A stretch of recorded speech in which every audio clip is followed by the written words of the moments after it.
মসজিদ কুবা। হিজরতের পর রাসূল সাল্লাল্লাহু আলাইহি ওয়াসাল্লাম মদিনা আসার পথে কুবায় যাত্রা বিরতি করেন এবং সেখানে এই মসজিদটি নির্মাণ করেন। মসজিদে কুবার অবস্থান মক্কা শরীফ থেকে 320 কিলোমিটার উত্তরে এবং মদিনায় দক্ষিণ পশ্চিম কোণে অবস্থিত। এই মসজিদ কুবা গ্রামে অবস্থিত। মসজিদে নববী থেকে এর দূরত্ব মাত্র 5 কিলোমিটার। পবিত্র কুরআনে কুবা অধিবাসী ও মসজিদের কুবা প্রশংসা করেন আল্লাহ তাআলা। তিনি বললেন যে মসজিদ প্রথম দিন থেকে তাকওয়ার উপর প্রতিষ্ঠিত।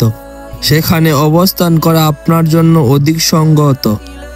সেখানে এমন কিছু লোক রয়েছে যারা পবিত্রতা পছন্দ করে আর আল্লাহ পবিত্র ব্যক্তিদের ভালোবাসেন। সূরা তাওবা আয়াত 108। মসজিদ কুবা ইসলাম ইতিহাসে সর্বপ্রথম নির্মিত মসজিদ।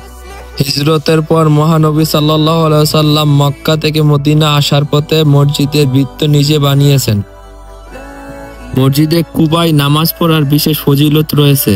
হাদিস শরীফে বর্ণিত আছে যে ব্যক্তি নিজে গৃহে সুন্দরভাবে পবিত্রতা অর্জন করে অর্থাৎ সুন্নত মোতাবেক ওযু করে মসজিদে কুবায় এসে নামাজ আদায় করে তার জন্য একটি উমরার সমান সওয়াব রয়েছে।